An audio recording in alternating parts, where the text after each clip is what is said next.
Hello and welcome to Let's Ride with Stonewolf. As you can see, it's very wet.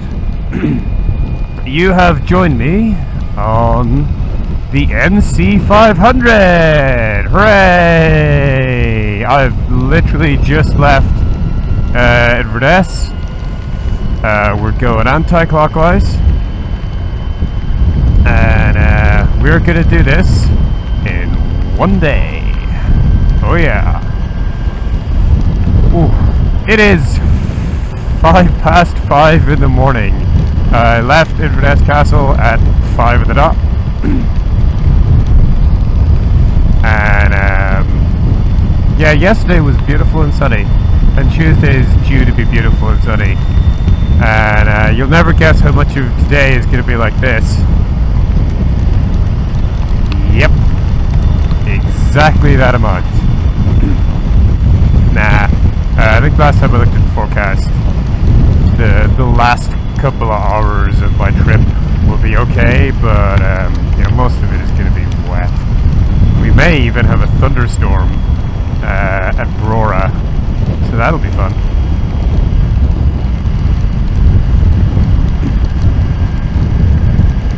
But we're on our way. So, you may be asking, what is the NC500? Because, you know, if you're not from the UK, presumably you don't actually know. The NC500 is a 520 mile route from Inverness, where we have just left, to Inverness, where we have just left. Oh, it's 40. A little faster.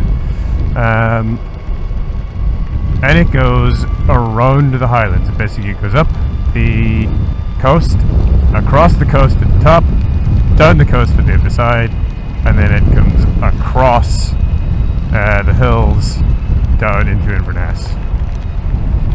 Hills, yeah, I'm gonna call them hills. They might properly be described as mountains. I'm not sure. I think, from my recollection, the route that we take across the south is more hill than mountain, but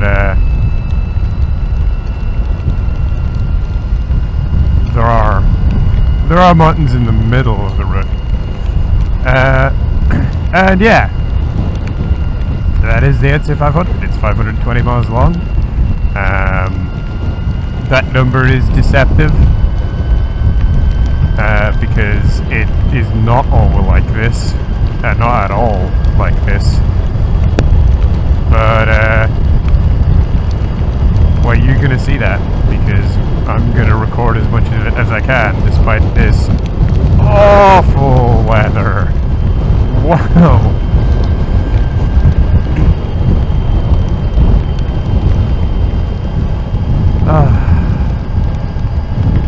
So, where did I leave off? I left off in Kiyosi. Kiyosi, I stopped for a bit of a charge, just enough to get me to Inverness. Headed on down to Inverness. Wasn't really all that eventful. Not filming it was the right call, because there just wasn't really enough light for the GoPro. But yeah, I got into Inverness. That was kind of uneventful. I actually made it before midnight. I got in at 1:45, so that was pretty good. I took my stuff off the bike, brushed my teeth, and just like went out like a light. My hotel room is sort of British sized, which is lame, but the decor is extra. Like, we're talking orange. Like the wardrobe has a print on it of like a young, I guess, Enlightenment era lad in like his traditional, you know, Scottish nobility outfit with his gun, obviously out hunting or something. It must be an old painting, I'm guessing, that they've done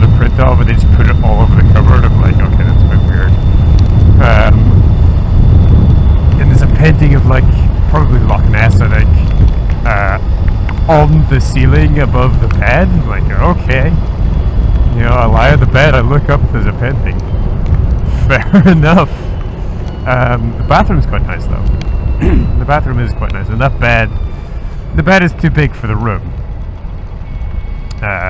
But it is a nice bed. I got a premium Mercure room, or what is it, whatever they call it, Prestige I think it is. And it was about the same price as staying in a Premier Inn.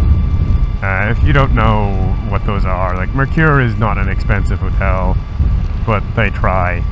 And Premier Inn is like a motel. So I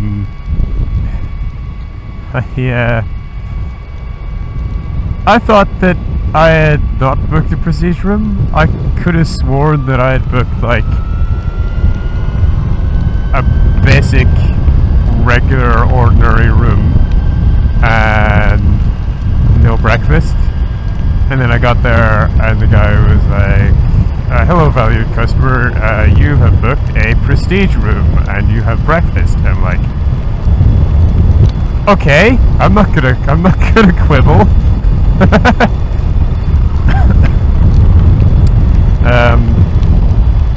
I didn't think I had like that much teared up with that gore, but apparently. I like that. The insides of my elbows feel cold. I don't know if my sleeves have leaked a little, or if I am just like experiencing the cold of the rain. When I say cold, my bike says it's 17 degrees. So it's probably in the low teens.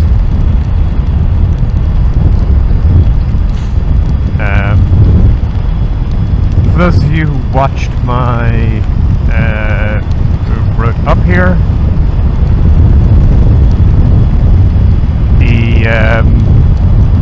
the route plan that I used was bad. Not in terms of like, oh, I'll go here, I'll go here, I'll go here. That was all fine. But in terms of like understanding how the bike was going to perform and what charging I would need to do and that kind of thing, yeah, I goofed. I figured out where I'd goofed. Ow! And I actually hadn't made quite so much goof on this route, but I did do a little bit of an adjustment, and that added an horror to my route plan. I think my route plan is now conservative, so that's good. If it's conservative and I think I can do it, then that's good. But it is going to be long. Oh boy, is it going to be long. We left Inverness at 5. We're not expecting to get back there until after 11.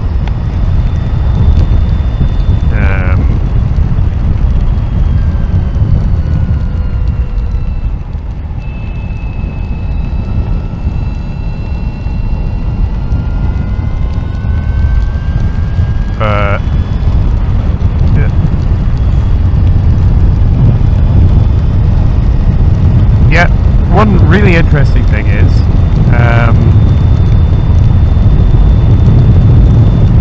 I have been going consistently faster than Google. I guess that probably wouldn't surprise you. It's not a huge surprise to me. But if you said, hey, you're actually faster than Google's prediction, I'd be like, yeah, you know, like 2-3%, maybe 5. No. Not at all. Like, there isn't really a mode, but if there was, it'd be like 11 or 12%.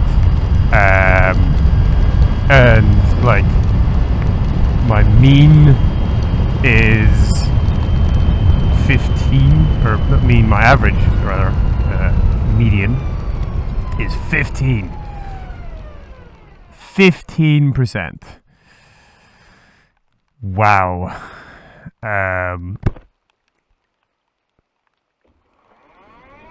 It may surprise you to learn that yesterday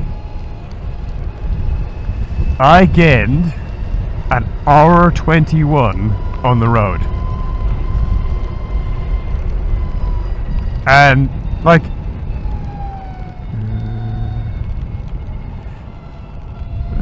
okay.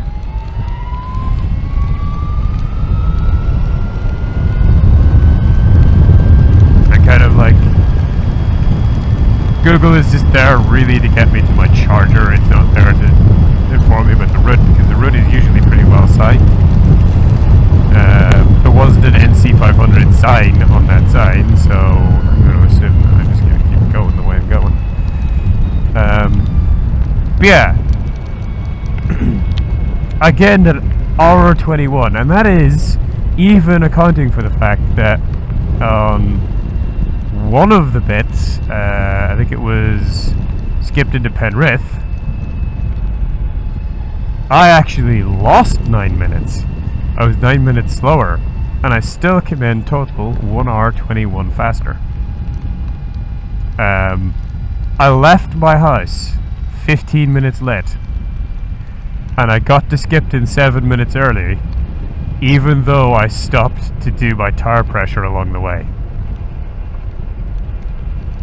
How insane is that, right? Sorry. Just for anyone who's watching, I had a chest infection quite recently. I got over it a week ago, and my voice and lungs are not like super fully recovered. We're gonna do 20, even though there's no one around. We're gonna be good citizens. We just put it on cruise control to make it easier. Open the old vent so I can get some air. Remember that this is someone's community. People live here. They're not out right now, but they will be later. Hey, it's a car. They will be later, and they'll be like walking along the street, you know, walking the dog, going to the shop, crossing the road.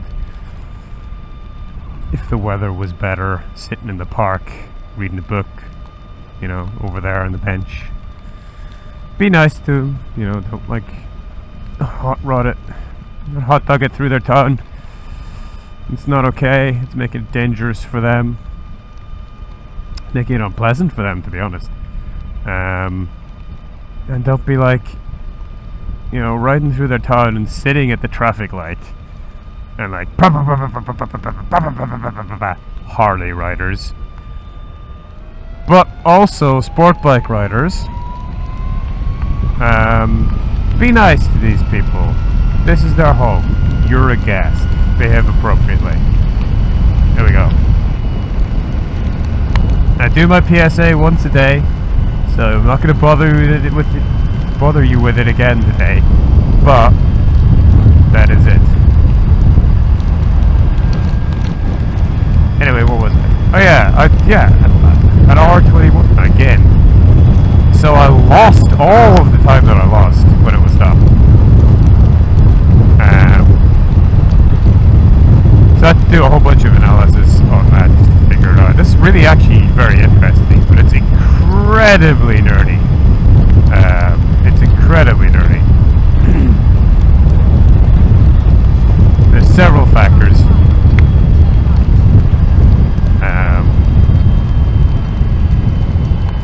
One of those factors is basically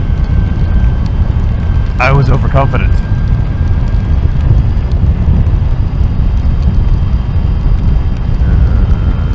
Keeping an eye out for an NC500 sign. But I think we're going into Dingwall, so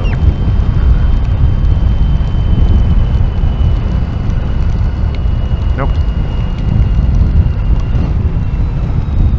Yeah, correct. That's an NC500 sign. Oh my god. I'm very, very sorry if you guys are just getting disgusting wetness on your screen and nothing reasonably visible. What speed is this? 40, okay. That's how bad it is. I missed the 40 sign.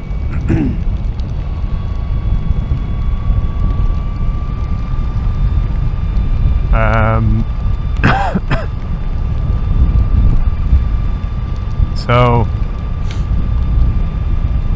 yes, I lost all of the time on... It's a very small 30 sign. I lost all of the time on... Is this Dingwall? To Murvord, okay. This is Murvord.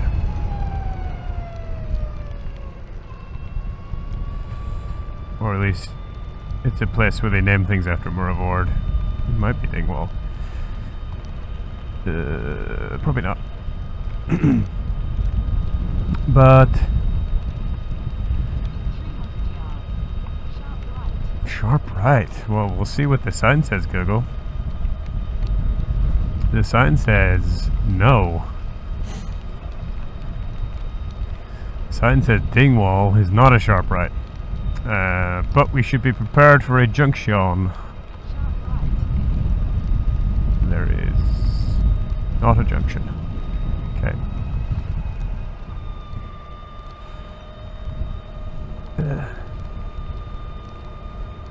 So we want north. You go straight ahead.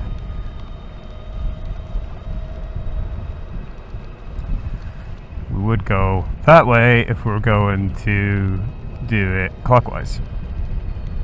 And we'll be coming back that way later today. A lot later today. You see, everything's closed still. I mean, it's still 20 past 5. So, yeah, all the time I lost was time stopped, and it's very interesting. So I was overconfident in how much battery I was going to use up on each leg. That's one thing. And there is kind of like a dual issue with that, because overconfidence in that respect can leave me stranded. Like, that can leave me getting to a charger at like 5% and it not being working, and then I've got to like really tensely crawl to another charger, and you know, all that kind of thing. Let me tell you, at crawl speed I can get quite some distance, but that is not an experience that I want, especially when I'm on camera. So that is a problem. But also,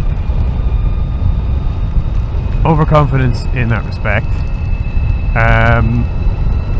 gets me to the charger with a low state of charge than I expected, which means that the charge just takes longer.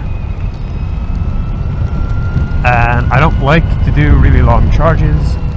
They don't mesh with the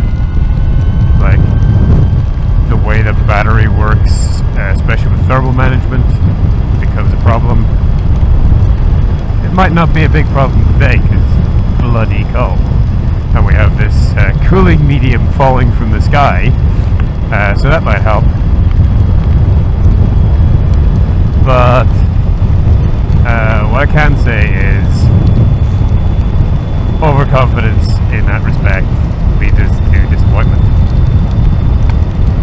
So that's one place where we were losing time. Another place where we were losing time is slop.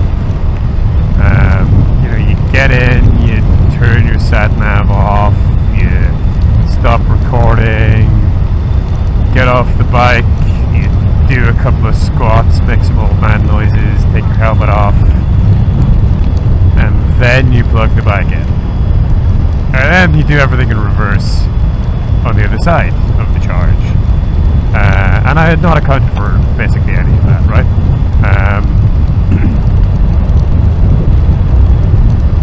And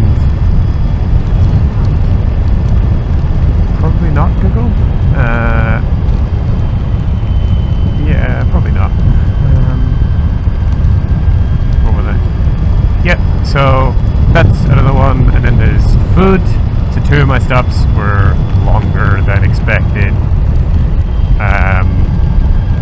I had basically finished charging, moved the bike off the charger, and then continued on my break. And that was because I had booked food at both of those places. That was my lunch stop in Penrith, where I had to like go out and move the bike and go back in and finish my lunch. And it was my dinner at Kiln, where I had to do the same thing. I didn't really need to move it at Kiln, but it was long charging, so it had gotten above 80%. It's just like there's a heat management reason for moving it there.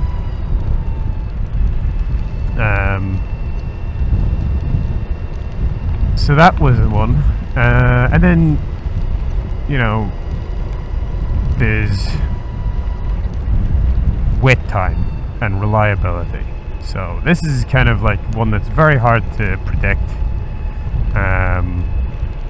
This is stuff like Skipton, where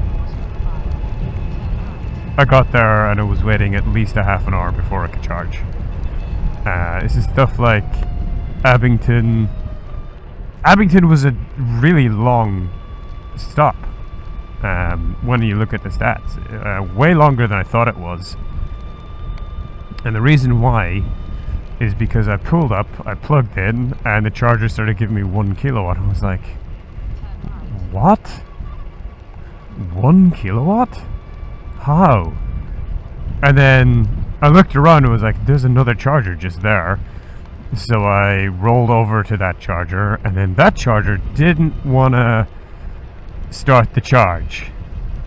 And there's a bunch of people there, and they were like, yeah, you know, we had trouble getting it going. We did plug it in, plug it out, plug it in, plug it out. I'm like, oh god, I know this dance. And eventually I managed to short circuit its payment authorization to get it to complete communication before the bike timed out. Because this is what was going on. It's one of those ones where you plug in and then tap, and the bike just times out while it's like going through all of its things. But it turned out you could payment off and then plug in, and that's what I did. Sometimes you can mess around with it and try not following the instructions, and then some other ones are just really strict. So those are things you cannot predict. You just can't. So how does this fit into this trip? Well, first things first, I have altered my expected state of charge estimation. Oh, I'm just gonna like point out, this is way more tightly planned than I would normally do. I normally just go, yeah, it's about 70 miles, be fine. This is much more tightly planned just because it's like the type of trip that it is. You don't do a one-day NC500 without sitting down and planning it and being, I'm going to stop here, I can stop here, it's going to take this long. Is that doable? Looks like it. You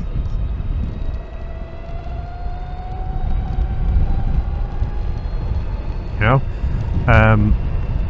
So I've altered my state of charge calculation. I'm just going to look for Dingwall. I think it is the second one. Yeah. To now take into account the slight differences between the data that I have and Google. So now, when I'm planning for how long it's going to take, I use Google's number. But when I'm planning for my state of charge, I use a 13% time reduction. And that gives me a much better state of charge. I did a couple of little tweaks around it as well that more accurately reflect. But this is Dingwall. did a couple of tweaks around it to more accurately reflect how much the state of charge I was actually ending up with, based on like speed and stuff. But I now have a more conservative estimate of how much state of charge I will have coming into any charger. So that's good. In terms of slop, you know, the taking my helmet off and setting my sat nav and all that stuff, I'm just going to assume that the difference between those two times will provide, rather than adding time. I did actually put like a time for slop on my plan. It's just that I didn't include it in any of the calculations for some reason, because I'm dumb.